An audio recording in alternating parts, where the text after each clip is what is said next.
I woke to the shrill beep of a heart monitor and the sting of antiseptic biting the air. My arm was wrapped in white bandages, my throat raw from tubes I didn't remember. The nurse said I'd been unconscious for 2 days, but what she said next hurt more than the wounds. Your father signed the papers and left. Like I was nothing.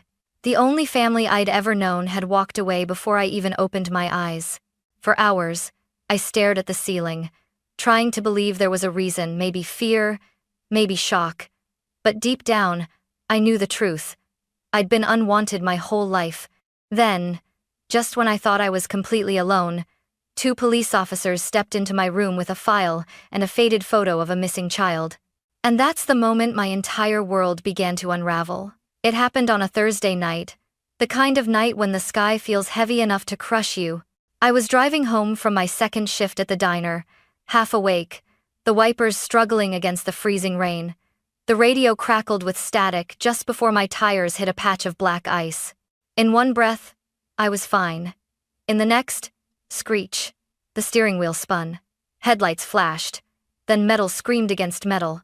When I came to, the world was tilted. My windshield was shattered, my hands shaking on the airbag, blood crawling down my arm. Someone shouted in the distance, "Ma'am, don't move, ambulance is coming." The next thing I remember was the blinding light of the ICU and the echo of my own heartbeat in the monitors. A doctor leaned over me, voice calm but grave. "Miss Harper, your arm is fractured in multiple places. We'll need surgery to save it." Surgery. Money. The words barely registered, but I knew what they meant: bills I couldn't pay, debts I couldn't survive. Still, there was only one person I could call: my father. I reached for my phone with trembling fingers, the IV tugging at my skin. It rang once, twice. Then he answered. "Dad," I whispered, my throat dry. "It's me. I was in an accident. I'm in the ICU. They said my arm." Silence. "Dad?" Then, cold and sharp, his voice cut through the static. "We can't do anything for you." Click. The line went dead. I stared at the dark screen, my pulse pounding louder than the machine's. The nurse nearby looked at me with quiet pity, but I turned away. He left me again. I pressed my forehead to the pillow, trying not to cry. Somewhere between the morphine and the tears, a thought clawed its way up my chest. Maybe this was my fault. Maybe I really wasn't worth coming back for. Outside, thunder rolled over the hospital roof. Inside, I made myself a promise I couldn't yet understand. If I ever walked out of that room, I'd find out why my own father could look at me and feel nothing at all. The first night after surgery was endless. Machines hummed beside me, keeping rhythm with my heartbeat, while the rain outside tapped a cruel lullaby against the window. I stared at the ceiling, waiting for the sound of footsteps I knew would never come. Morning arrived, pale and merciless. I tried calling Dad again, straight to voicemail. The screen blinked, call failed, as if even the phone knew better than to try. By noon, 2 nurses whispered outside my door. I caught fragments. No emergency contact. Signed release. Unreachable. Unreachable. That word clung to me like the smell of antiseptic. "A police officer stopped by that afternoon routine," he said. "We need a statement about the accident, Miss Harper. Any family who can help with insurance or medical consent?" "Just my father," I answered automatically. He paused, pen hovering. "Has he been in touch?" My voice cracked. "Not since the day I woke up." The officer's expression softened, but he didn't press further. He just nodded, mumbled something about paperwork, and left me with the silence I'd already learned to fear.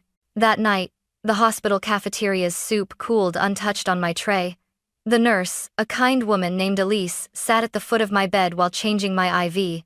"You have anyone coming by?" she asked gently. "No," I said. "Just me." Her eyes lingered on me, pitying, yet curious. "Sometimes people keep secrets," she murmured, "even from their own children." I wanted to ask what she meant, but my throat closed. I turned my face toward the rain-smeared window instead. The next morning, the world felt heavier, like the hospital walls had grown thicker overnight. I was half asleep when the door opened again. Only this time, it wasn't a nurse. 2 men in dark suits stood there, badges gleaming against their coats. "Miss Claire Harper?" the older one asked. Yes, I said cautiously, clutching the thin blanket around me. He exchanged a quick look with his partner before stepping closer. We're with the Rockford Police Department. There's something unusual about your records. And if so, I frowned. What do you mean? He placed a sealed folder on my lap. Your hospital ran a DNA verification through the national system. The results raised a few questions. I stared at him, confused and half numb. Questions about what? He hesitated, lowering his voice. About who you really are. The older detective, his badge red, Rhodes pulled out a manila folder and set it gently on my lap, as if the weight of it might crush me. Inside was a faded photograph, a little blonde girl with messy curls and a crooked smile. She was taken from her home in Albany, New York, 27 years ago, Rhodes said quietly. Her name was Emily Whitmore. I blinked, confused. Why are you telling me this? His partner, a younger man with tired eyes, shifted awkwardly. Because your hospital blood test matched the Whitmore family's DNA file. Perfectly. The room spun a little. The machines beside me beeped faster, as if my heart was protesting. That doesn't make sense, I said. There's no way. I was born here in Illinois. My dad... Rhodes cut me off gently. Your birth certificate appears to be forged. The social security record tied to your name was filed 2 years after your supposed date of birth. There's no hospital record of your delivery anywhere in this state. I laughed, but it came out broken. You're saying my father kidnapped me? Neither of them spoke. That silence was louder than any confirmation. I shook my head, gripping the sheets. You're wrong. My mother died when I was 12. She loved me. She couldn't have known. The younger detective hesitated. We believe she was involved at first, maybe frightened later. But we don't think she's the one who planned it. Rhodes unfolded another document, a ransom letter, the ink aged to a rusty brown. Your biological parents, Nathaniel and Vivian Whitmore, received 3 ransom demands after your disappearance. They paid each one, but you were never returned. He looked at me carefully. Until now, I couldn't breathe. The world narrowed to a blur of sound, the beep of machines, the drip of IV fluid, the rain outside. My father's voice echoed in my head. We can't do anything for you. I'd thought it was cruelty. Now it sounded like guilt. I want proof, I whispered. I want another test. Rhodes nodded. We've already ordered it. You'll have results within 24 hours. He slid a card onto the tray beside me. A representative from the Whitmore family will arrive tomorrow. They've been waiting for this call for nearly 3 decades. I stared at the photo again, the little girl with my eyes, my chin, my birthmark just below the right eye. I touched the same spot on my own face, feeling dizzy. After they left, I sat alone, the file open in front of me, every page whispering a truth I wasn't ready to face. If they were right, my whole life had been a lie. I looked down at my cast-wrapped arm, the wound that had brought me here. Maybe it wasn't an accident that broke my world. Maybe it was fate, finally tearing open the walls of a lie that had trapped me for 27 years. I barely slept that night. Every time I closed my eyes, I saw that little girl's face, my face staring back at me from the photograph. By morning, I was still awake when the nurse wheeled in breakfast. Someone's here to see you, she said softly, eyes wide, as if she'd just seen a ghost. I frowned. Who? Before she could answer, the door opened. A tall man in a charcoal suit stepped inside. His hair was silver at the temples, his expression a mix of exhaustion and hope that didn't seem to belong to a stranger. He hesitated, one hand clutching the doorknob as if afraid I might disappear if he blinked. Miss Harper? His voice trembled slightly. Yes, I said, guarded. He took a careful step forward. I'm Nathaniel Whitmore. The name hit me like a thunderclap. I'd heard it whispered on the news once. A billionaire industrialist, founder of Whitmore Technologies, the kind of man who lived in headlines, not hospitals. I froze. You're the man the detectives mentioned. He nodded slowly. But I didn't come here as a CEO. His throat tightened. I came here as your father. I stared at him, waiting for the punchline that never came. My father? He smiled weakly, tears glinting in his eyes. Emily, my little girl. The name sounded foreign and familiar all at once. My chest tightened. Don't call me that, I whispered. Please, he said softly, moving closer. I know this is impossible to take in, but I've waited 27 years to say your name again. My hands trembled under the blanket. If what you're saying is true, then where have you been my whole life? He exhaled, voice cracking. Searching. Every day. Every year. Your mother and I, we never stopped. We hired investigators, followed leads, drained everything we had, but you were gone. I looked away, blinking back tears. Gone? I was right here. I was growing up thinking I wasn't enough for anyone, that my father hated me. He swallowed hard. Because he wasn't your father, Emily. He was your kidnapper. The room fell silent. I felt the air thicken, heavy and cold. He reached into his coat pocket and placed something on the bedside table, a tiny silver locket. This was yours, he said softly. It has your baby picture inside. You wore it the day you were taken. My fingers shook as I opened it. Inside was a photo, the same toddler with messy curls and a shy grin. My throat closed. I don't remember, I whispered. That's okay, he said gently. What matters is that you're here now. He hesitated, then added, your mother is waiting. She hasn't stopped setting a place for you at the dinner table, for 27 years. Tears blurred my vision. I wanted to believe him. To believe I wasn't just a mistake that got left behind. But the thought that my entire life had been a lie made my stomach twist. Nathaniel reached out, his hand hovering inches from mine. I know it's too much, he said softly, but you're not alone anymore. For the first time, I didn't pull away. I let his hand rest over mine. And for the first time in my life, someone's touch didn't feel like an obligation, it felt like home trying to remember me. Detective Rhodes returned that afternoon, a thin folder tucked under his arm. His expression told me he wasn't here to comfort me. Nathaniel stood beside my bed, still in his suit but looking 10 years older since that morning. Rhodes cleared his throat. Miss Harper, or rather, Miss Whitmore, we've confirmed the results. The DNA is a 99.99% match. You are the biological daughter of Nathaniel and Vivian Whitmore. Nathaniel's breath caught. He looked at me like he wanted to memorize the words forever. But I couldn't celebrate. My pulse pounded as I asked the question that had been burning since dawn. What about Mark Harper, the man who raised me? Rhodes opened the folder. His real name is Marcus Hale. 27 years ago, he was a contracted security guard at the Whitmore estate in Albany. He had access to your home, your schedule, everything. He and his girlfriend, a woman named Laura, took you one night while the nanny was preparing your bottle. Nathaniel closed his eyes, pain flickering across his face. They sent 3 ransom notes, Rhodes continued. Your parents paid each one nearly $2 million in total, but the abductors vanished. For years, the trail went cold. Hale and Laura changed their identities, moved to the Midwest, and forged your birth records under the name Claire Harper. My heart sank. So everything I've ever known was fake. Rhodes nodded slowly. Yes. Every document, every ID, every story they told you. I stared at the edge of my blanket, my fingers twisting the fabric.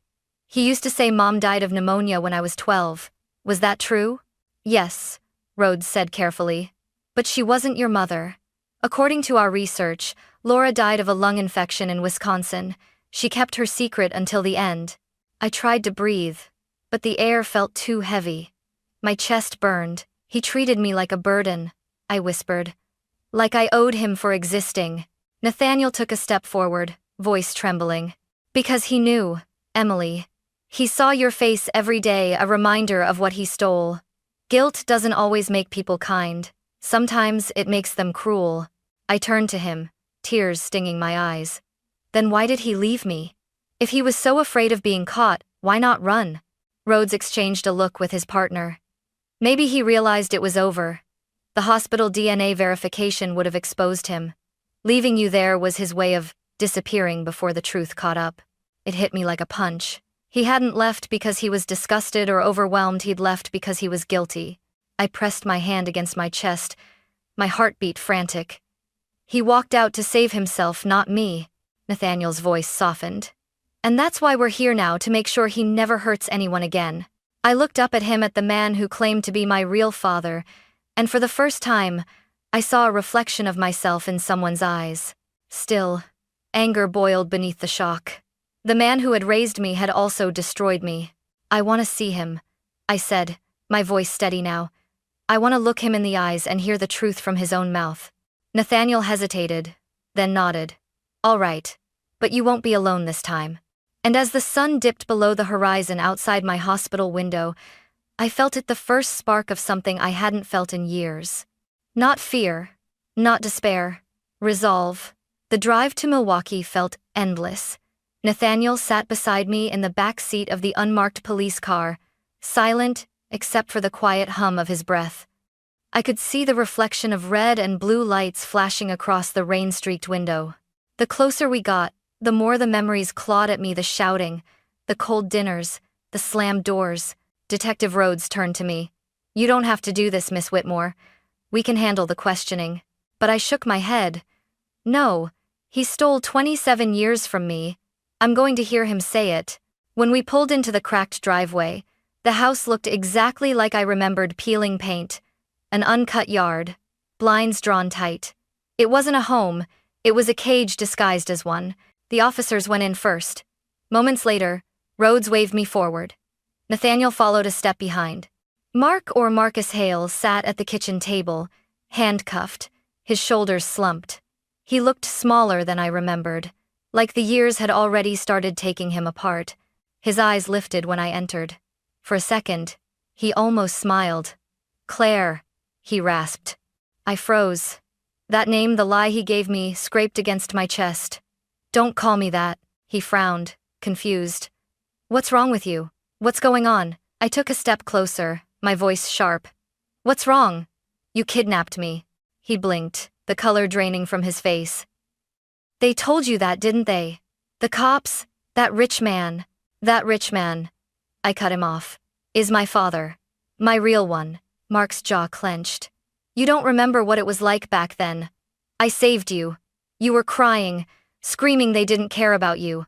Stop lying, I shouted, slamming my palm on the table so hard the metal cuffs rattled. You didn't save me, you stole me. You turned my life into a nightmare. You made me believe I wasn't worth loving. Nathaniel stepped forward, his voice steady but full of fire. You took my daughter for money, and when the money ran out, you broke her spirit to keep her quiet. Mark laughed bitterly. You think money makes you a father? You had everything, and I had nothing. I gave her food, a roof, clothes. You gave me fear, I screamed. Every day I woke up wondering what I did wrong. Every time you looked at me, I saw it. The hate, the disgust, the shame you couldn't hide.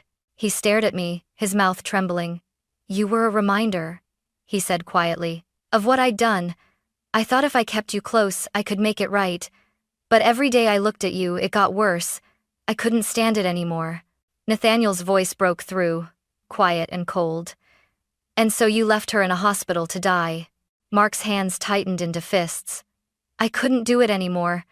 I thought maybe she'd be safer without me. I took another step closer, tears burning my eyes. Safer? You abandoned me because you were afraid of being caught. You didn't leave to protect me. You left to protect yourself. For a moment, no one spoke. The clock on the wall ticked, steady and cruel. Mark's eyes flickered between me and Nathaniel. His shoulders sagged. I'm sorry, he whispered. But the words felt empty, too late. Too late for what he'd done. Rhodes nodded to the officer beside him. Marcus Hale, you are under arrest for kidnapping, extortion, and fraud. You have the right to remain silent. The metallic click of the cuffs echoed through the room. As they pulled him to his feet, Mark turned to me one last time. I loved you in my own way, he said softly. I met his gaze, steady now. Then I hope one day you understand what real love looks like. He didn't answer. The door shut behind him with a dull thud that sounded like the past finally locking itself away. Nathaniel placed a trembling hand on my shoulder. It's over, Emily, but it wasn't over, not yet. Because the truth didn't erase the years I'd lost. It didn't bring back birthdays, or lullabies, or the warmth I'd never known. As the car pulled away from that house, I looked out the window one last time. The lights of the police cruisers faded into the distance, swallowed by the rain. I wasn't Claire Harper anymore. I wasn't the unwanted girl left behind. I was Emily Whitmore. And for the first time, I felt the weight of my name. The story hit every headline by the next morning. Kidnapped heiress found after 27 years. My name, both of them, flashed across TV screens, newspapers, and phones. Everyone wanted to know who I really was. But I didn't even know myself. The trial began within weeks. Courtrooms, cameras, reporters, it all felt like a storm I was trapped inside.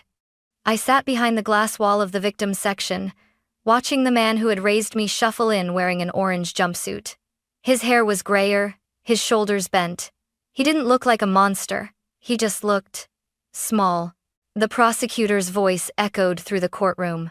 Marcus Hale kidnapped Emily Whitmore in 1998, extorted millions from her parents, and built an entire life on lies. Mark never once looked at me. Not during the testimony. Not during the sentencing. He stared straight ahead, hollow. When the verdict was read, life imprisonment without parole, I felt no triumph, no satisfaction. Just silence. Afterward, the reporters swarmed as I left the courthouse. Miss Whitmore, do you forgive him? Will you return to your father's company? Do you remember anything from the night you were taken? I said nothing. Nathaniel shielded me with his arm, guiding me through the chaos toward the waiting car. Once inside, the noise faded, and for a long moment, neither of us spoke. Then, softly, he said, "Your mother's been waiting for you." The flight to Albany was quiet. I stared out the window, watching clouds stretch endlessly beneath us, wondering if the sky had looked the same the night I disappeared. When we arrived at the Whitmore estate, the air smelled like rain and pine. The mansion loomed behind tall iron gates, the same place I had been taken from all those years ago. My chest tightened as the car rolled up the long driveway. The front door opened before I could reach it. A woman stood there, elegant but fragile, her hair streaked with silver, her hands trembling. When her eyes met mine, she gasped, covering her mouth. "Emily," she whispered. My knees went weak. "Mom?" She rushed forward, and I fell into her arms. The scent of lavender and tears filled the air. She was crying, whispering my name over and over like a prayer she'd been afraid to say aloud for decades. "I'm here," I managed, my voice cracking. "I'm home."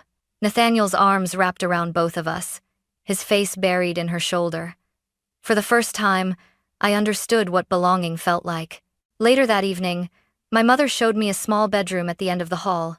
It looked like time had stopped. Pastel yellow walls, a crib in the corner, a faded teddy bear still waiting on the bed.